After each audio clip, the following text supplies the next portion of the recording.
hello, namaste, and good afternoon, everyone.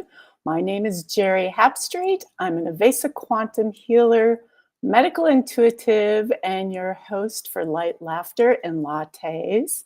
And so, welcome to this exciting month of massive meteor showers, massive cosmic energy that's bombarding us, and it's literally the cosmos saying, wake up, here's some more energy.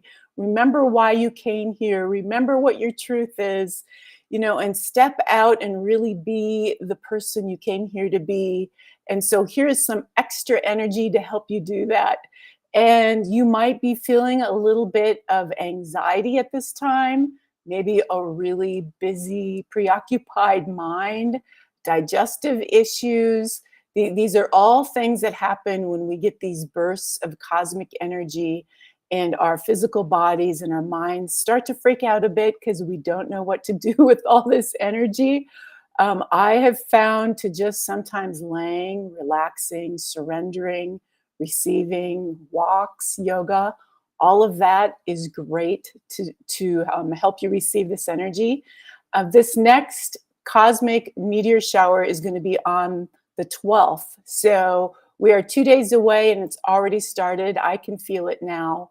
So we're another up levels coming towards us. And so this is like a timely show today. My guest, Alejandra Brady, she's a globally sought after Feng Shui consultant, an author of I Just Can't Make This Shit Up, Overcoming Fear and Accepting My Spiritual Gifts. And so that's exactly what this energy of July is all about, receiving our knowing, our spiritual gifts, and bringing that out into the world. Alejandra was awoken to her purpose through her body screaming at her through a cervical compression, and then a Feng Shui consultant that lovingly nudged her along her path. And then through a series of synchronicity, astonishing experiences, and some ahas, her life was transformed. So welcome, Alejandra.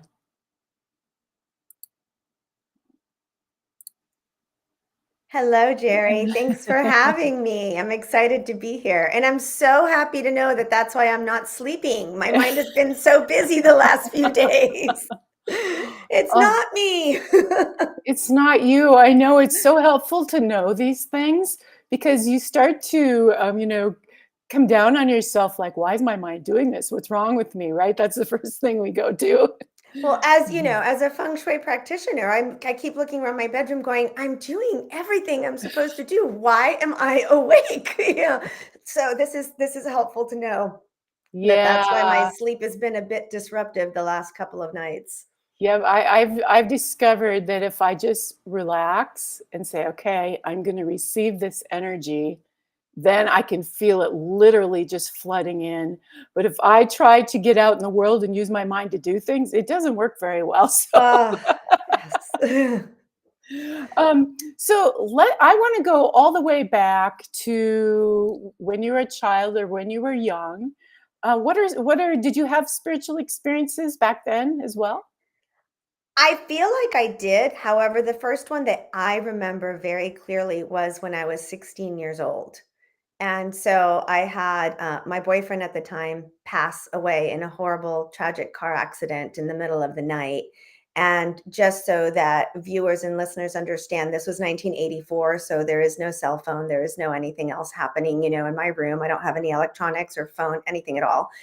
And he showed up in my bedroom and he came to say goodbye. And I saw him the way that I see you right now, fully clothed. I can tell you exactly what he was wearing, the button-down shirt, the whole thing. I could hear him. I could see him. And I got up the next day. It was a Monday. And I went to my mom in my parents' bedroom. And I could see that she'd been crying. And she was literally holding the receiver, the old-time receiver attached with the cord, the phone. Mhm. And I just looked at her and I go, I don't want to go to school. And I was saying this in Spanish because Spanish is my first language. And she asked me why. And I said, because, and I said his name, he passed away last night. And she just looked at me. I'm like, he did, didn't he?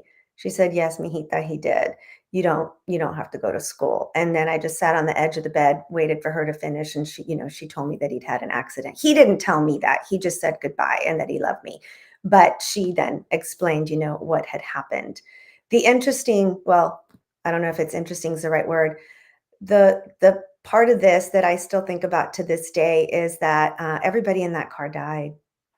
And I was supposed to be in that car, and my parents wouldn't let me go with absolutely no reason. They just said, no, you're not going. And, I kicked and screamed and pitched a fit and went up to my room and slammed the door. And I'm here because of that. Oh my goodness. So Yeah. you literally found out about his death through him From showing him. up, showing From up. him. And then hmm your mom was receiving that information via phone at the same time then when you My walked in mom the was building? receiving it first thing in the morning. So it was probably like, Mm. we're getting up for school. So 6:30, who knows what, I don't remember what time it was. I was a junior in high school. But it happened hours before that. So he came to me like in the middle of the night, and then, I stayed in my room till it was time to get up to go to school. And that's when I got up and just walked into their room and said, I don't want to go to school. So what was your like, did you know that that was possible? That he could return to you in that way? Were you surprised? So I didn't realize that that was a gift at that time. I guess I just kind of thought, well, this probably happens to everybody. It's also not very often that a 16-year-old dies, right? So, and or that at 16 I knew that many people that had passed. My grandmother was still alive, aunts and uncles. So I just didn't think about it anymore. The only thing I asked my mom is after the funeral and after things, calmed down, probably 2 weeks after, because his older brother was the one driving and he ended up in a coma. So the mom was back and forth a lot with him, and he eventually, passed away. Like, he never regained consciousness.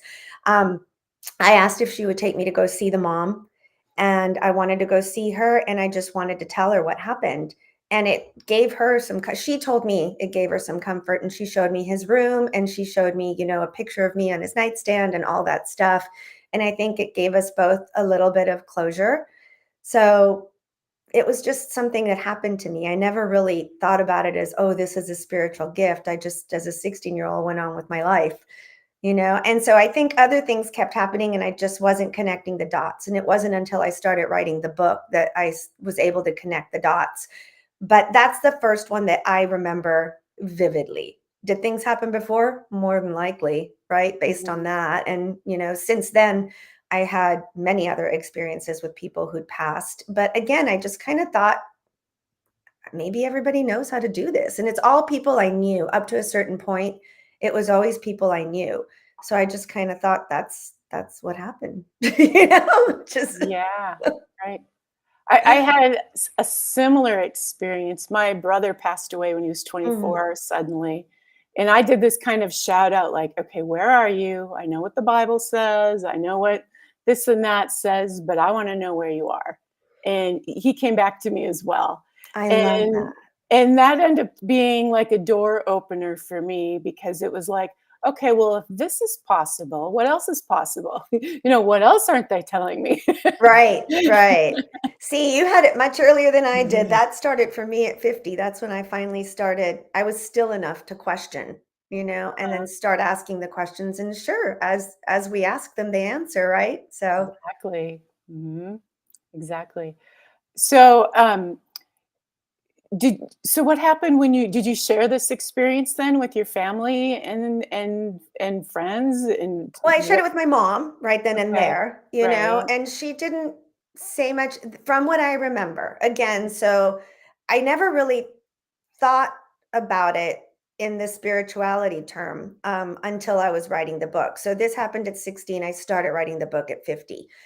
It was just something that happened. I did talk about it, and I'm really glad that I did, especially once I put all the pieces together to my son, especially, and my husband, but mainly my son, because it was a drunk driving lesson. That's what I remember it as. It was like, here they were just having a few beers. These guys were not crazy drinkers or anything, but having a few beers, tired at night on the road, and an accident happened, and look what came of it. So I did talk about it, and I did mention that I saw him and all that, but it was a very matter of fact conversation with our son. And it was all about the drunk driving part of it, not the spirituality part of it. Right. Until, the aha moment came as I was writing. I'm like, oh my God, this was so much more than that. But Right. it stuck in my head because of that. So Right. whatever reason, that was supposed to be, with me and part of my story the whole way through.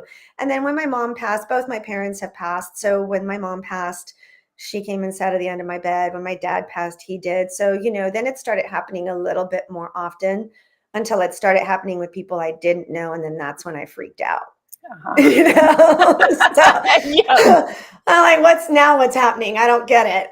But at that point I had started writing. So I had started being more curious, like you had said, Mhm. and wondering what else was going on. So I was fortunate enough to be working with many healers and very good healers, very talented healers who helped me understand what was happening. And that, once I was open, when you're open, you're open. So then the next Open. step after being open Mhm. is protection, right? And just making sure that you're just not letting everybody through the front door. Right. So, I had to hit that point to then understand that was not the way I was supposed to be going. So they taught me how to protect myself and how to say that I will only accept things that are of the light and in everyone's highest and greatest good.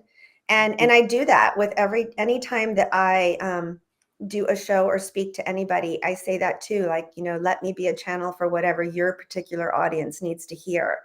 And it's been really interesting to do that because some things have gone so far off tangent, but I'm like, oh, there's somebody listening or watching that needs to hear this, obviously, because there's no other reason why I'd be talking about it. So I find that fascinating when you ask them to be around you and to guide you. Yeah. They're always around you. And I love that. Yes, yes. And I'm going to use this as an opportunity too. I forgot to say hi, everybody in Oneness Talk Radio land, and whoever is watching it via your outlets on Facebook and YouTube. The chat is open. So if you have any questions on what we're talking about, or you want to jump in and say hi, the chat is open. So please do that. And okay, so back to your journey. So that you had the 16-year-old experience. Hmm. Then you went on. What were your gifts, your talents, your joys? What are the things that you really loved to do through those years before you headed off to, I'm assuming, college, but I don't know that for Yes. sure. Yes, you're Okay. right. You're right. Very traditional upbringing. I love to dance. I was in a back brace though, which, you being a medical intuitive, you can understand this. I was in a back brace from the age of 11 to the age of 18, 23 hours a day for scoliosis, lower lumbar, C curve. So what's really interesting is they told me if I put the back brace on, I wouldn't need fusion. Well, fusion or laminectomy at 33, fusion at 47, and then the out of nowhere fusion, at 50 here. So I couldn't do a lot physically, but I could dance. I got to take it off to go to ballet class and to Spanish dance class. So I loved doing that. I loved reading. I did this, but I didn't like it, but I did it. I recited Spanish poetry. And my parents made me do that one, but I'm like, I hated it. That was not a joy, but it was something that helped me um, be a better communicator. So I think it's fair to mention that. And then, yes, I went to college. I went to the University of Notre Dame. So And I met. or excuse me, what was your field of study, or what was your interest? You'll laugh because I never used it until I started writing the book. One of them was journalism. Ah, okay. And I loved writing at that point in time. The book itself, however, was a struggle. I have to be truthful about that. It was not pleasant to have to dive back into a lot of topics and relive them and resurface them. Certainly my parents' deaths were very challenging to have to relive and talk about, but they were part of my story. The adoption, the having the adoptive families or the biological families find me, all that. But yes, one of my, it's a double degree. It was called, I don't even know if it exists anymore. This was in the 80s. It was called ALPA. So it's a half arts and letters, half business. So it was like a combination degree. And the field of study for the arts and letters part was journalism. So, they were preparing me all along. I Yeah. just wasn't listening, and then once I married my college sweetheart. So we've been married 34 years. So then it all became about getting married, having a family, being a mom, and then I started my interior design career over 20 years ago now. And I love that. That is a passion. And that So wasn't there while you were that younger? wasn't even an Or- option. Oh, I've always loved to design. I would design my Barbie dream houses, like that get remodeled over and over again, Okay. In the 80s, 1985, when I got to college, my dorm room looked like Laura Ashley threw up in it, just exploded Laura Ashley everywhere. So yes, I've always liked the design, but then it actually became a career for me 20 years ago. And then all the surgeries kind of forced me to stop, right? What do they say? If the Right. universe whispers, if you don't listen, it's going to hit you over the head. I got stopped multiple times. I just wasn't ready to listen. I got stopped with the fusion, the lower lumbar fusion at 47. Which way did that happen? No, first I got stopped with a full hysterectomy and a bladder surgery that went wrong. And I had to learn to catheterize myself for 6 months until they could fix it. And then about 4 months after that fix, I went into the lower lumbar fusion, and I was still jumping right back up and getting right back into everything and not stopping. Same old. You went into the same old patterns. Uh-huh. So then at 50, they did this to me, the cervical fusion. So I have 6 screws and a big plate in my neck. I do find it fascinating that I'm fused at my root and at my throat chakras. I don't know why, but that's fascinating to Yeah. me. Feeling safe to speak your truth, to live your And then truth, to be your and truth. cadaver bones in both. So Yeah. that's kind of fun too. And the So back's being supported in it all. mhm. Mhm. And that obviously made me stop. If you know anyone who's had any Mhm. kind of fusion on your neck, you can't do anything. You can't get up even if you wanted to. You are in a neck brace staring only ahead for 6 to 8 weeks. You're not driving, you're not going out, you're not working, you're not doing anything. So that was the pivot that needed to happen to get me to stop and change direction. Change directions. Yeah. I'm So, trying not to get hit over the head anymore. I'm trying to listen a yeah. little sooner. Well, no, and I'm paying heed to what you're saying here as Yeah. well, because I've got some things going on, and I know it's my body saying, "Okay, next step. Are you going to take it or not? Are you going to take it or not?" I was just reviewing my medical intuitive book the other day, and I just walked away with this overwhelming, my God, our physical bodies from the root chakra to our crown are 100% about us coming to this earth plane, feeling safe to do and be who we truly are, and employing our sacred gifts out into the Mhm, world to share. mhm. And if we're not doing that, You get somewhere sick. along there, that energy is going to get stuck and it's going to scream at you to remind you, knock, knock, you came here to do something. Are you going to do it? Yep, yep. So, yes, yes. So that's when the book kind of manifested. I was doing a meditation, I got told to write it, and of course I said no. And here we are. It got written. But funny enough, back to old patterns again. Busy during COVID, moving, all of this stuff. And I'd had this nudge to do like an oracle card deck. And again, I was like, no, I don't have time for this. And I got shingles. I got shingles on the entire left side of my face, my head, and my neck. Well, if you've ever seen anybody with shingles, especially on their face, you don't go out. So I was once again sat at home for 3 to 4 weeks until everything kind of calmed down enough to go out in the world. And during that time, the card deck downloaded. And I'm like, okay. Wow. So I am really trying now. Now, if I get messages to do something, I'm like, okay, fine, just don't give me, it's like, let's not get to that point anymore. I'm trying to be better at listening because it's so hard to listen. Call in ease and grace. Yes, it's just, I mean, we're busy people. It's just really challenging to take that time to stop and listen sometimes. So I'm trying to get better at that. Work in progress. So share, so somewhere along the line, you didn't actually, you graduated in journal. Did you graduate with a journalism degree One of or them, yeah, half of one it. of It was them? so it was half business, half journalism. Okay. Mhm, And then you got married, had a family, mhm. and just decorated your home, I'm assuming. So you hired a Feng Shui consultant, right, to Well, come first help you? I've been an interior designer for over 20 years. Like I was Okay. doing other homes, Okay. for many people. So not just, Okay. but yes. So in preparation for the cervical fusion, because I was so taken aback, literally my 50th birthday was in September, and this was October that I got hit with this news. And I was just kind of still reeling because I literally was just recovering from the spinal fusion. So I knew I was going to be spending a lot of time in our bedroom. And I didn't like our bedroom at the time for a very long story that we don't need to get into, but I wasn't happy with the bedroom that we had. So I hired a feng shui consultant at the encouragement of one of my clients, actually, who at that point in time was much more in tune energetically than I was. And she suggested her. So she came over, the consultant, and within 10 minutes, she looked at me and she goes, you're going to be doing this. And, just like the book, just like everything else at that point in my life, I was like, yeah, no, thank you. Not interested. Just tell me what I need to do to get ready for surgery. So she did, and I followed through. I'm a very good student, always have been. So I followed through with her suggestions, and the energy in our home shifted so drastically that I had a beautiful, just seamless recovery.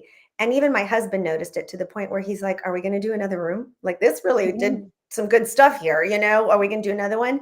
And so together, while I was recovering, we did our whole house. So I was my own guinea pig for feng shui first. I really wanted to see just was this a fluke or does this really work? And as we did our entire house, all these opportunities and synchronicities and things just started opening for me. And that's when I started becoming interested, like, oh, well, let's try meditation. I started asking questions like you were saying earlier about yourself, well, what is this? Well, what is this? What is Reiki? What is meditation? And I reached back out to the consultant and said, hey, remember me? You said I would be doing this. I think I'm ready to do this. I want to add it as a modality to my interior design business. So she took me on as a student. Unbeknownst to me at the time, she's world renowned. Her book's been printed in 9 different languages. She's certified quite a few students. She studied under the professor who brought feng shui to the Western world. It's like, but when the student is ready, the teacher appears, right? Right. So I just stopped everything. I studied under her till I got certified, and then I added it as part of my interior design business. So now I will not do interior design in anyone's home without the feng shui. Sure. Yeah, you can't. Once you put the goggles on, you can't take them off. Exactly. Yeah. Exactly. Yeah. Okay, so this was the door opener, yes, for your Yes. spiritual gifts? 100%. Yeah, because 100% because I aligned my house, right? And the energy of my house. So then that allowed for everything else to start shifting in my life. or you came here to do feng shui, and as you immersed yourself into what you came here to do, it opened up. Yeah, I think yes, yes, yes, I think so. I think one of the things I came to do is feng shui. Another one would be to share my story because so many people, as you know, especially during these times, are starting to wake up. Mhm. And it was not always a fun experience, not always a happy one. It was lonely. And so part of my story and part of what I'm here to share, other than, working with the energy in people's homes, is so that other people who are going through this feel like they're not alone. Okay. Because I've had people reach out to me from all over the world who've read the book and who've said, I thought it was just me. Just like, I thought everyone could see dead people. You don't know what you don't know. And then you just feel that you're really lonely, or maybe I shouldn't share this. People will think I'm crazy, and that feeling. A quick story. My husband was waiting for me after I came home from my very first past life regression. One of my favorite things to do, actually. Oh, I love that. And he said, what happened? So I told him, and it's a long story, but basically the crux of the whole thing was to use my voice Yes. and to speak and to share my story. And as I told him that, he just looked at me and goes, but you're not going to tell anybody about this, right? They're going to think you're crazy. I'm just like, so those are the kind of stories that I share in the book because I think it's really important for people to understand that even the most well-meaning, supporting individual we're the ones that are changing, and we're changing at a rapid pace when we're undergoing these spiritual awakenings. And not everyone's going to move at that pace. Some people may not move at all. Some people may call you Right, names, the whole gamut, right? It's all happened to me. And right. it's all okay. And then we also have to remember not to be like the Tupperware lady and, like try and force it down everyone's throat Mhm. too. Right, I right. tried to do that too. And some people were just like, stop talking to me about this. I'm like, oh, but don't you want, because you get so excited and you want everyone to feel good. You're like, I know why your knee hurts. I'm looking at your house, but if they're not ready to hear it, they're not ready to hear it.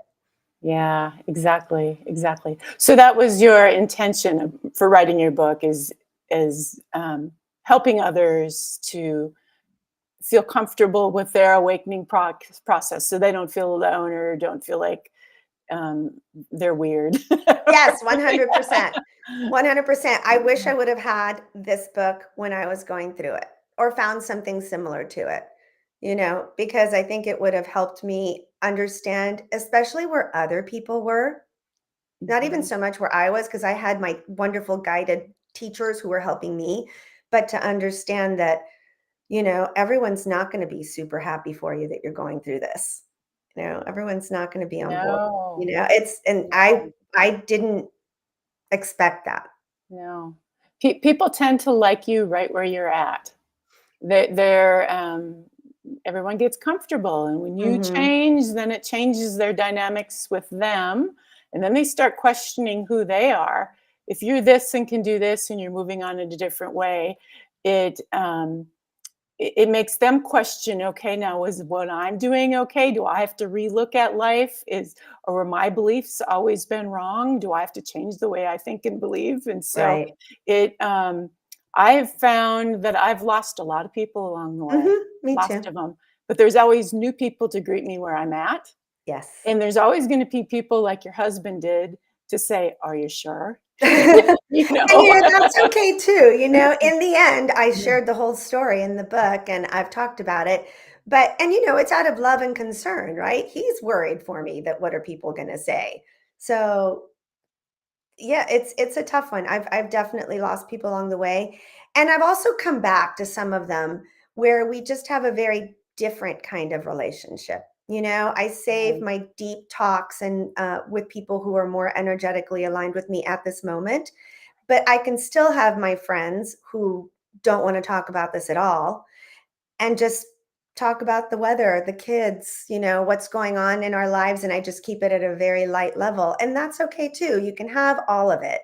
But if you do get people who are calling you evil or of the devil or whatever, names have been called, then those are sometimes the relationships you need to reevaluate and see if it's still serving you to have them. Exactly, exactly what I've done. There's Hmm. some that I'm a witch, Yeah, and I am. and I love it. that's okay, it's fun. Yes. I dressed up for that at Halloween several times when I was younger, and there was a reason for it. Yeah, and then there's those who don't get it or don't care to get it, and that's fine. I'll play games or Hmm. go dancing or Right. sing karaoke or do something like that with. And then there's my close friends who I have this kind of conversation with. So it works well. Um, so as you started doing your feng shui, more spiritual gifts started opening to you? Yes. Yes. Like, 100%. Yes. So as my house aligned, because I am a firm believer that you reflect your house and your house reflects you. So when yes. I did the work on my home and my environment, then that energy, made it possible to have these opportunities present themselves. And I think the energy itself kind of gave me some of the nudges. And then, you have to take inspired action. It can't just all be done for you. You can't say, I want all this and have it just happened. I took inspired action. I sought out some healers. I sought out some teachers. And at first, it was all about teaching me the vocabulary because I would say, like, oh, I can see dead people, and they're like, yes, that means that you're clairvoyant. And I'm like, oh, okay. I hear that's my strongest right now is I'm highly, highly clairaudient. So I get the majority of my messages at this stage of my life through clairaudience. But again, I didn't know what that meant. And I didn't know what was happening and why I was hearing voices in the middle of the night that were definitely not mine. Mhm. One of the times, and I talk about that in the book too, is I got the word Sedona. I didn't know what Sedona was. I didn't know where it was. I didn't know why I was hearing Sedona. Got up the next day, went about my day, and I'm not joking. Within 24 hours, I ran into 3 different people, one that I hadn't seen in a decade, who just stopped me on the street, saw me and said, "Hey, Alejandra," called me over. She's like, "Have you been to Sedona?" I'm like, "What?" You know? So, of course, I'm like, "Okay, that's 4 things in 24 hours." So, I started looking into it, and within from the time I got told to the time I talked to my son and my husband was probably a week. From the day I talked to my son and my husband to the time we owned a home there was 10 days. Oh my goodness. And that's just how fast it happens for me when I listen and when I am aligned. So, yes, in working with healers now, I do understand. I do have mediumship abilities, I have oracle abilities.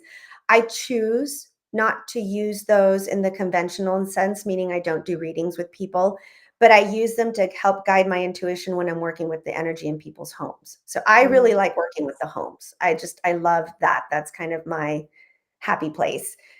Because if you've been doing anything for a really long time, you should be pretty good at what you're doing.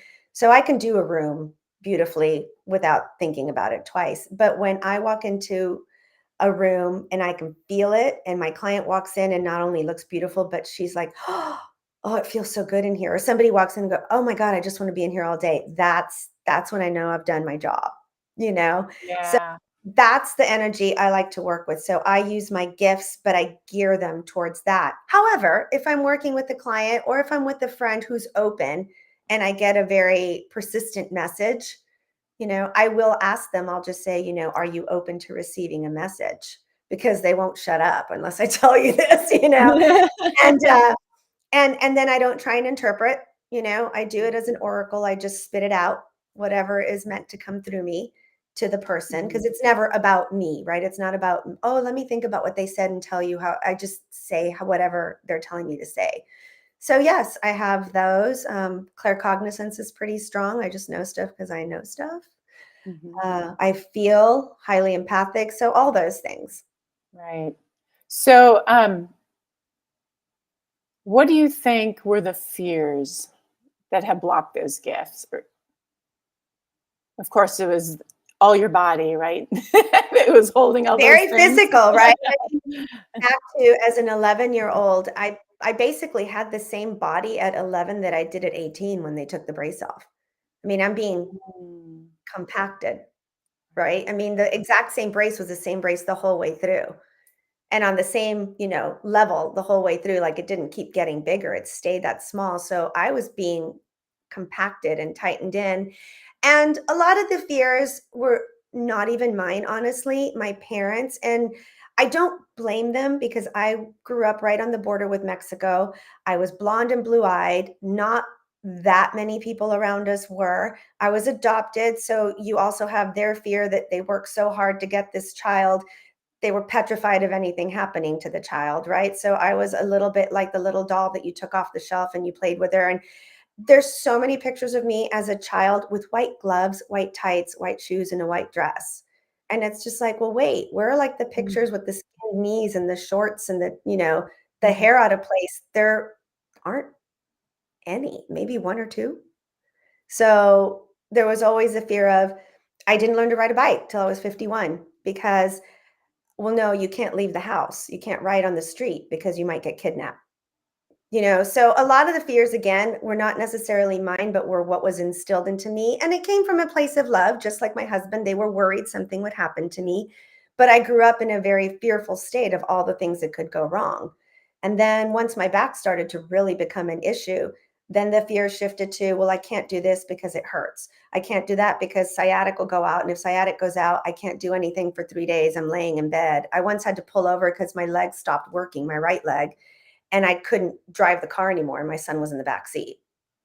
So then it's always been mainly a physical right. fear. So it was really an eye opener to me at 50 when this fusion came out of nowhere. Because again, the other one was expected, right? At some point, we all knew something was going to happen with my lower lumbar. But I'm like, are you freaking kidding me? Like, why this? what in the world? And I'm like, I have lived in so much fear of if I do this, this will happen. If I do this, this will happen. And it all still happened.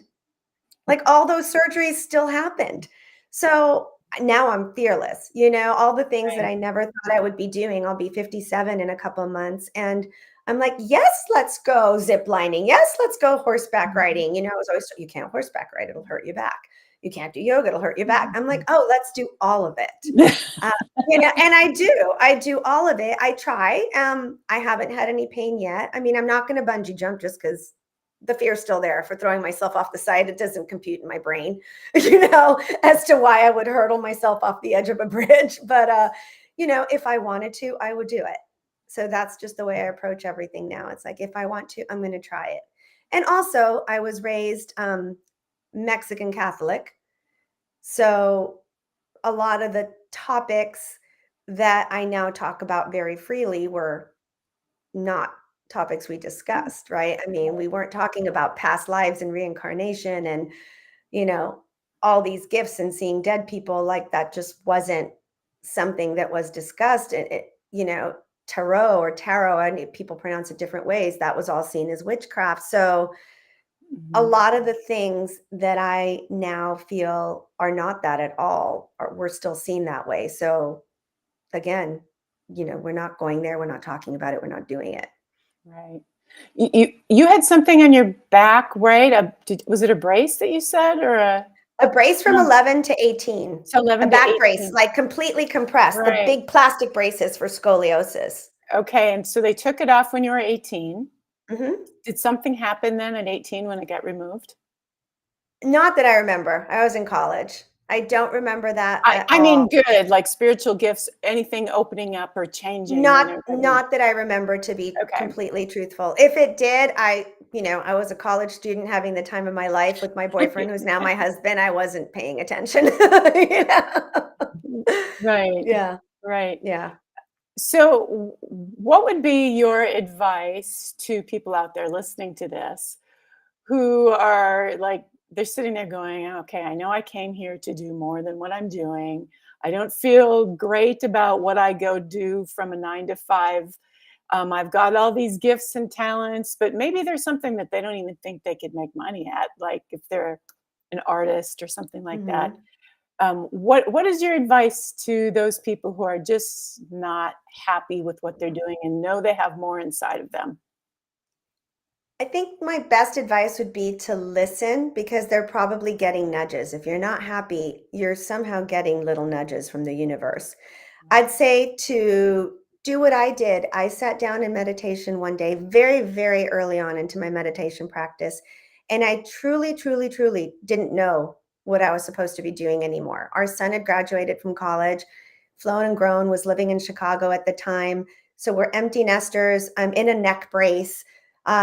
I didn't necessarily feel like going back to straight up interior design. That wasn't aligning for me anymore. I was thinking about this feng shui thing, this, that, the other. There was all these things happening.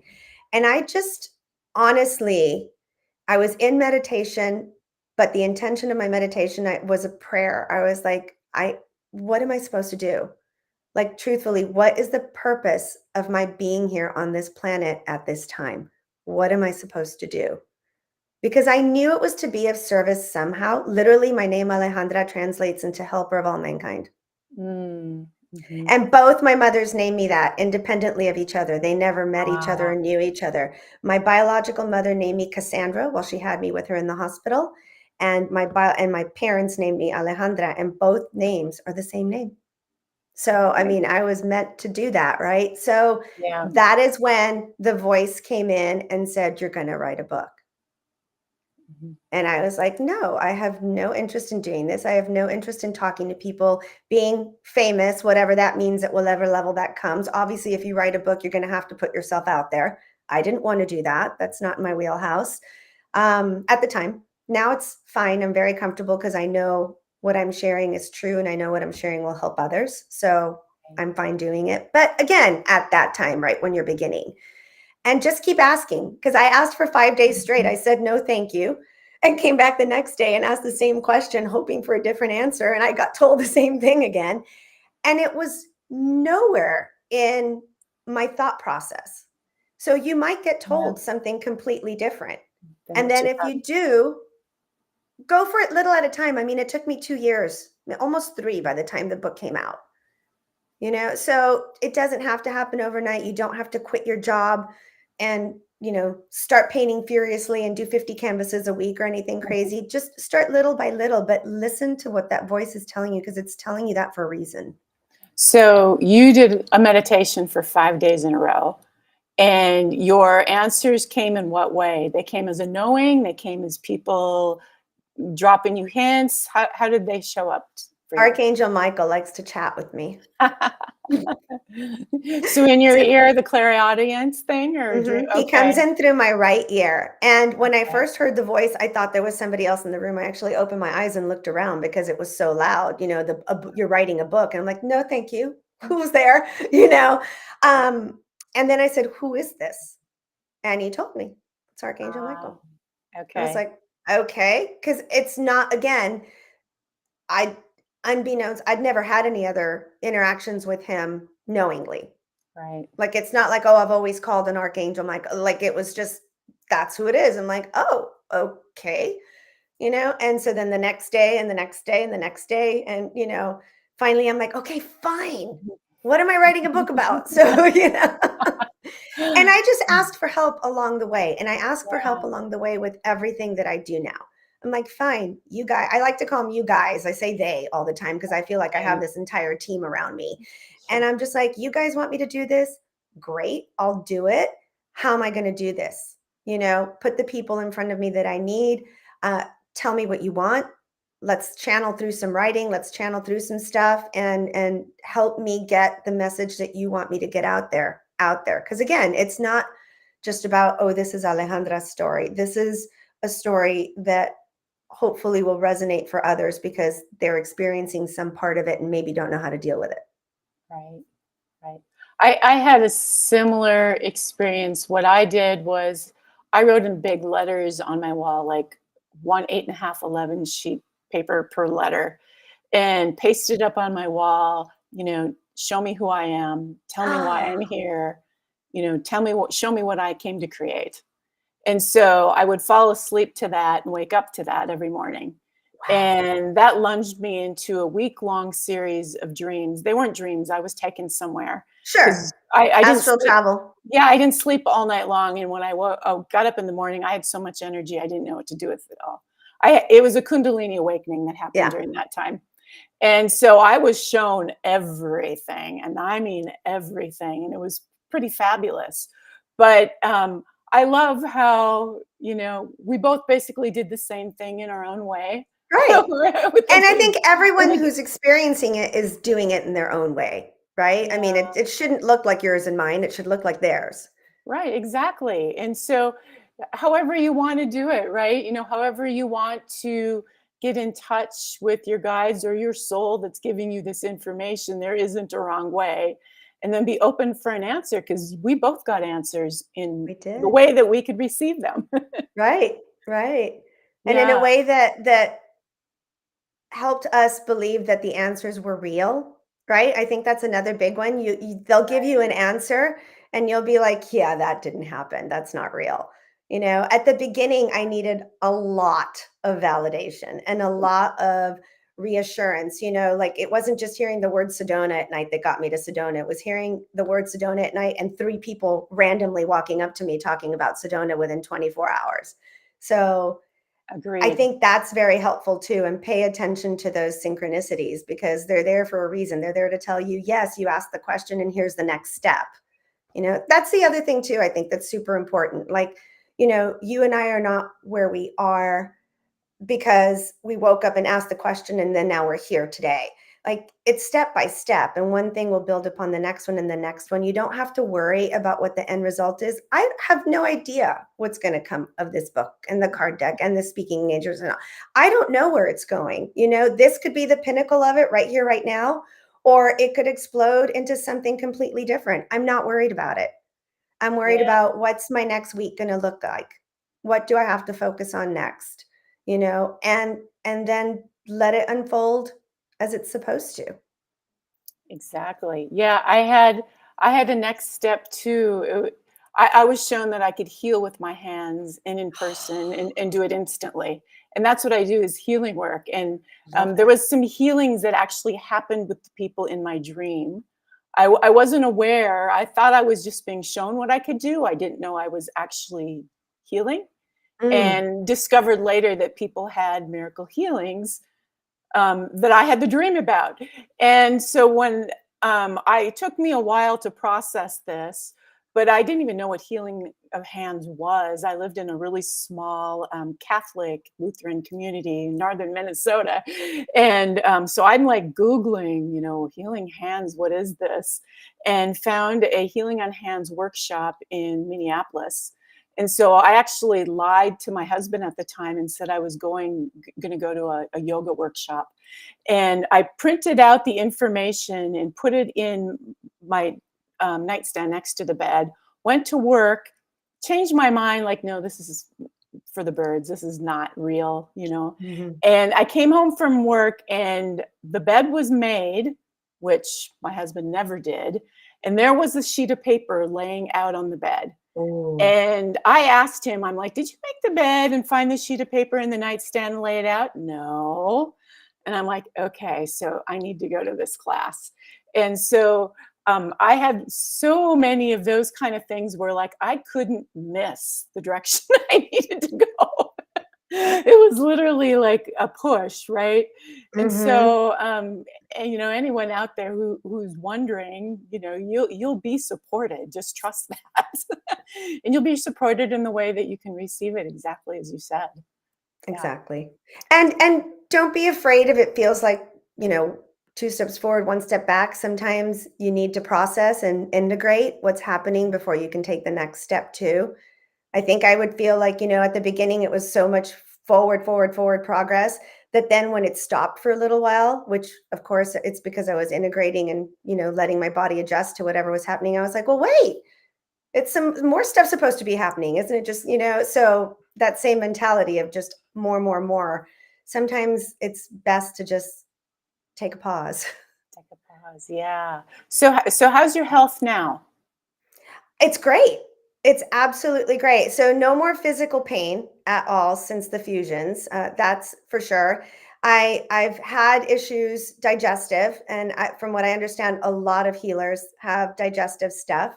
However, I just came back from Egypt, and I was able to lay in the sarcophagus in the Great Pyramid. I did the private visit and got to lay in it, and I got told there through my voices that I was complete. And since I've been back from that, I've been able to tolerate, I haven't been able since 50 to tolerate any gluten or dairy, like at all. Even the tiniest bit makes me very, very sick. And I'm starting to find that I can tolerate some stuff again. And so I think even that is very much healing as well.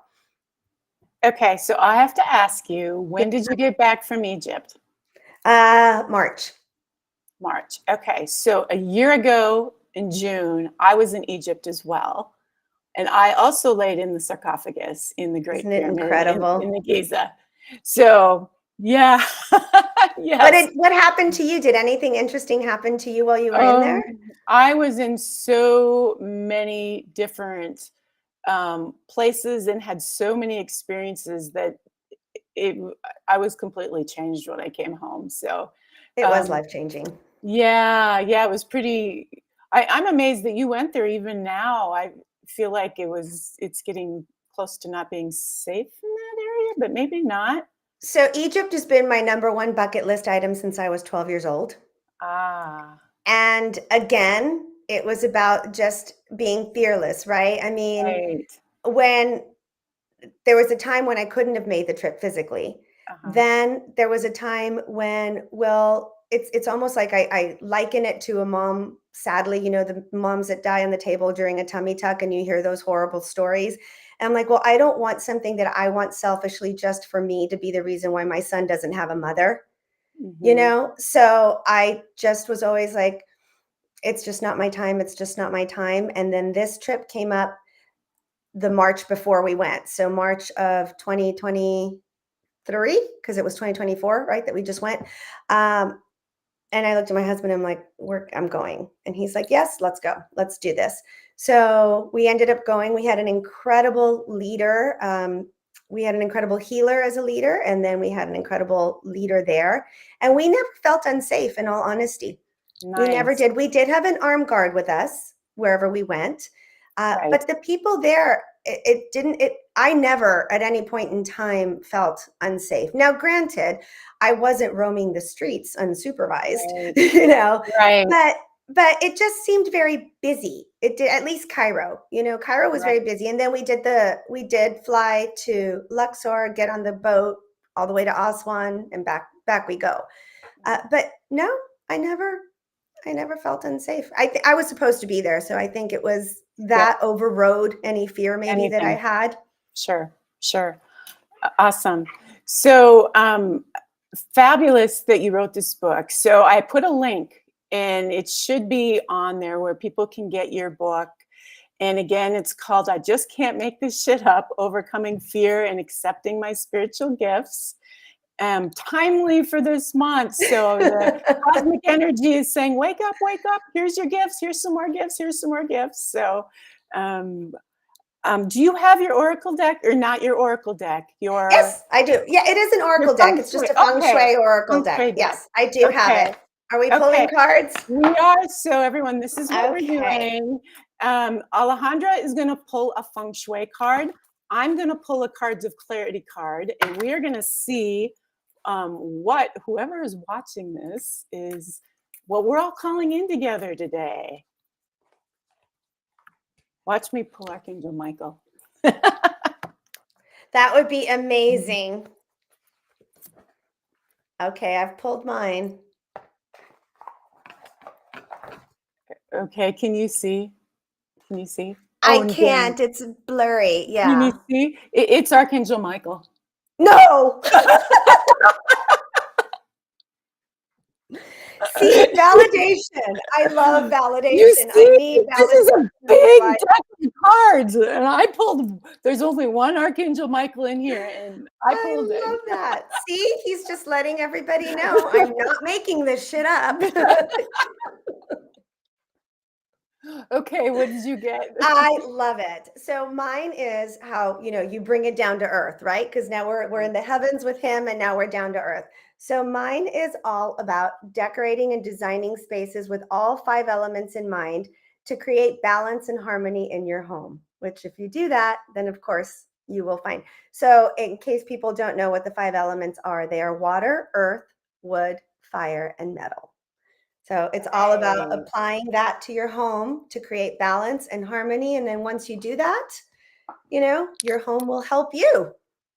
Awesome. Okay, let me read Archangel Michael.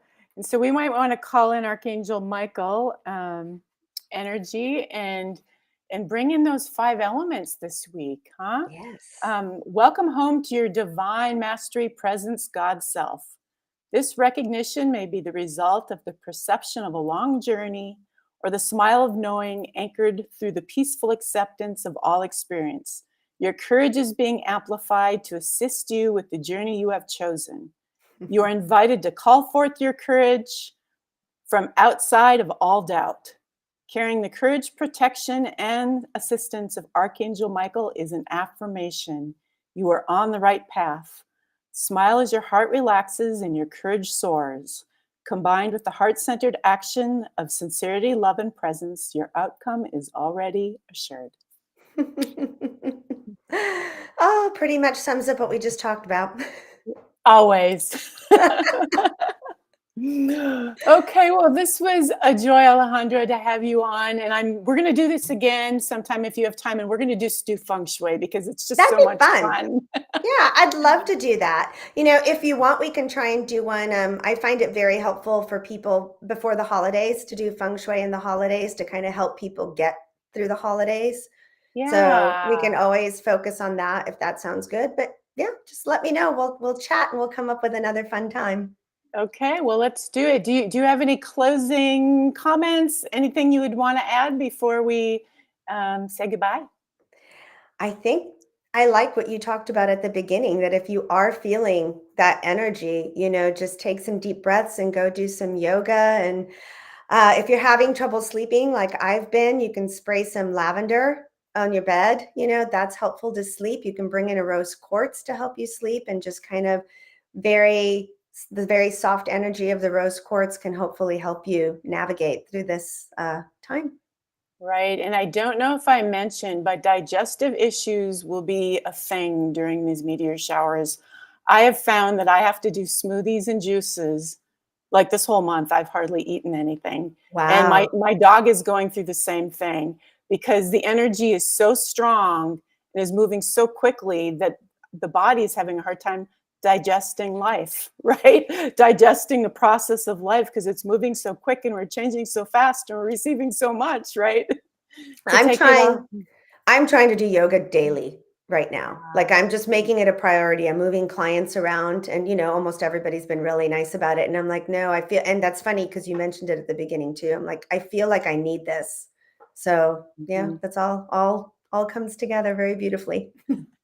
Okay, well, thank you everyone who's watching. Have a fabulous meteor shower week Oh god. and take care of yourselves. Thank Okay, you, Jerry. you bet. Thank